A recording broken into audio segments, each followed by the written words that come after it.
आज कथासागरच्या या पुढच्या भागात एका सासूसुनेच्या अलौकिक जोडीची कथा आपण ऐकणार आहोत. मला खात्री आहे ती तुम्हाला आवडेल, भावेल सुद्धा. नमस्कार. कथासागरमध्ये सगळ्यांचं स्वागत. गेल्या वेळेला आपण छंद आणि छंद कसा आयुष्यात उपयोगी पडतो ते बघितलं.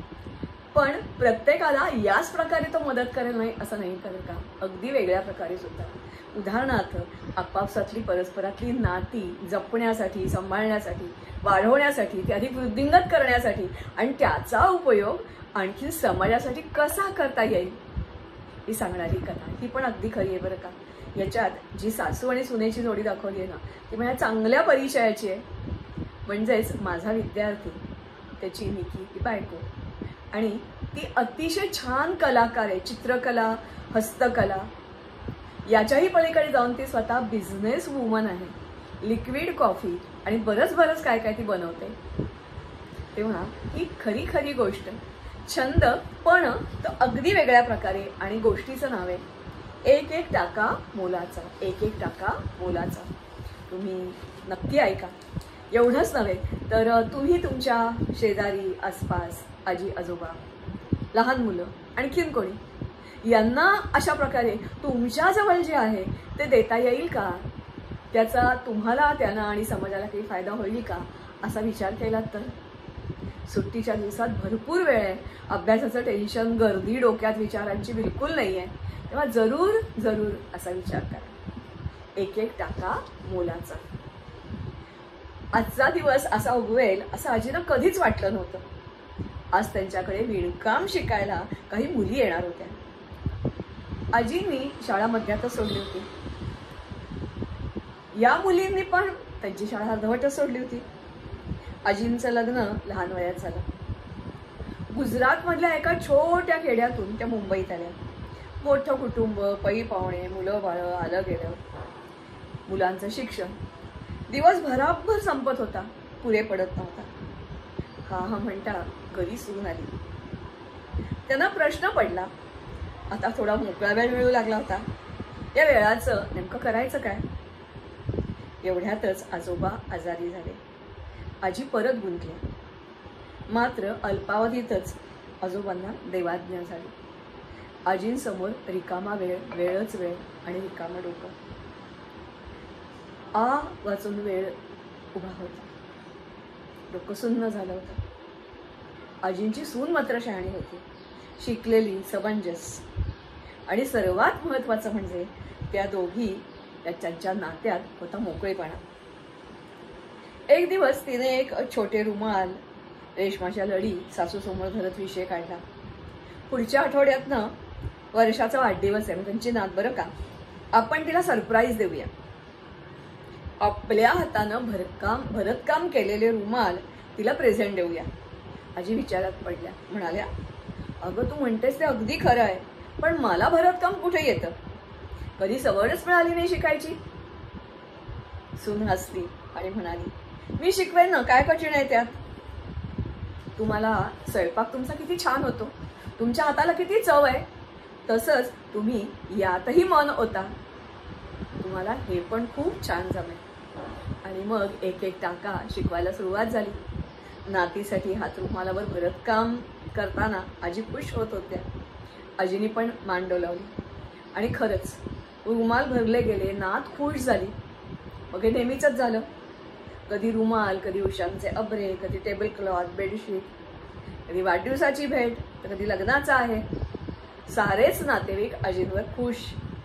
कोणीतरी सहज विचारलं, मला एवढे भरून द्याल का, मी पैसे देईन. मग सासू सुनेनी चर्चा केली. कारण आयुष्यात आपण स्वतः पैसे मिळवण्याचा विचार आजींच्या डोक्यात कधी आलाच नव्हता. पण विचारांती आजींनी होकार भरला. आणि मग हा सिलसिला सुरूच राहिला. आजींनी 6 पैसे वेगळे ठेवले. प्रथम घरच्या सगळ्यांना भेटवस्तू दिल्या. आणि पैसे जमताच त्या पैशातून, साठलेल्या स्वकमाईच्या पैशातून त्यांनी 4 धाम यात्रा पूर्ण केली. त्यावेळी त्यांना अपरिमित आनंद झाला. मात्र आज त्याहीपेक्षा अधिक आनंद त्यांना झाला होता. सुनेनं सहज मैत्रिणीकडे विषय काढला. शाळा सोडून दिलेल्या स्वतःच्या भविष्याचा विचार ज्यांच्या मनात आलाच नव्हता अशा मुली आता अजिंकडे भरतकाम शिकायला येऊ लागल्या. भरतकामाचे टाके घालता घालता आता त्यांना अनेक गोष्टी शिकवायला मिळणार होत्या आणि मुलींना शिकायला मिळणार होत्या.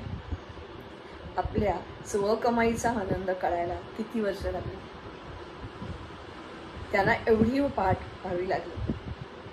आजी समाधानानं स्वतःशीच संवाद साधत होत्या.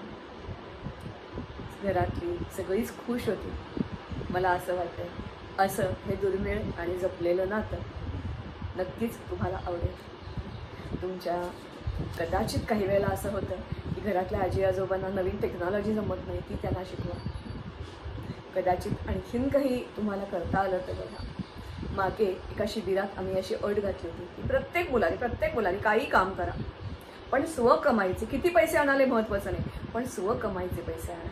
त्यावेळेला माझ्या शिबिरामध्ये पार्ल्यातल्या अनेक नामवंतांची मुलं होती आणि मुलांनी काय काय युक्त्या लढवल्या तुम्हाला कल्पनाही करता येणार नाही.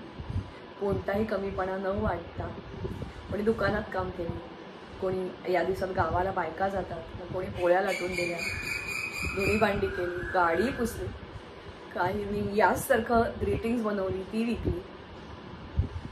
काही एका गटाने एक छोटी छोटी नाटुकली बसवली आणि ती तिकीट लावून निरनिराळ्या मुलांना सोसायटीत जाऊन ती सादर केली. तेव्हा थोडक्यात तुमच्या कल्पनेला भरारी मारू देत आणि मग बघा तुमच्यात आणि जगात कसं परिवर्तन होतं ते. नमस्कार, धन्यवाद. कथासागरच्या आता आपण शेवटाकडे येत चाललो आहे, कारण जूनमध्ये तुमची शाळा सुरू होईल आणि मग तुम्हाला असं काही सांगायच्या ऐवजी दुसरं काही सांगावं किंवा थांबावं हे बरोबर नाही का. तेव्हा सगळ्यांनी सुट्टी एन्जॉय करा. असे नवीन नवीन विचार तुमच्या मनात घोळून देत आणि ते वर्षभर टिकून राहून देत, त्याची अंमलबजावणी करून देत. वेळ असं म्हणतात की ज्याला काही करायचंच नसतं ना त्याच्याकडे वेळच नसतो, आणि ज्याला काही करायचं असतं त्याच्याकडे कोणत्याही कामासाठी वेळच वेळ असतो. तुम्ही कोणत्या कॅटेगरीतले आहेत मला नका सांगू. आवडलं असेल तर ही कथासागर पुस्तकं जरूर विकत घ्या आणि अर्थातच इतरांना प्रेझेंट द्या. दिलेला खाऊ एखाद्याच्या घरी भेटीला गेल्यानंतर खाऊन संपतो, पण हा खजिना मात्र कितीही उपसत राहिलात. म्हणजे ह्याच्या मागच्या बाजूला मी असं म्हटलंय की सागरात डुबकी मारली की जसं काही ना काही हाती लागतंच, अगदी तसंच या पुस्तकातील कोणतीही गोष्ट वाचा, तुम्हाला मिळेल नवीन विचार, नवीन कल्पना, नवीन मूल्य, नवीन प्रेरणा, गवसेल ध्येय आणि नवे आदर्श जे तुमच्या आदर्शाला वेगळा परिणाम देतील. तेव्हा मला वाटते असं जर झालं नाही तर काय होतं. अगदी जिवंत नुकतंच उदाहरण आहे.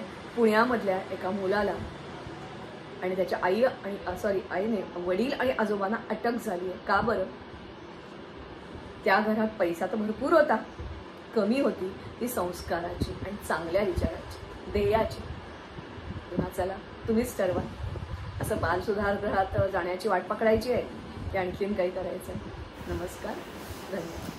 हीच निकी शहा, बिझनेस वुमन, आर्टिस्ट. तिचा नवरा तोही बिझनेसच करतो, मात्र समाजाची सेवासुद्धा करतो. अपंग दिव्यांग मुलांना योगा शिकवतो आणि ह्या तिच्या सासूबाई मोठ्या वयातही त्यांनी काहीतरी जीवन बदललं अशा.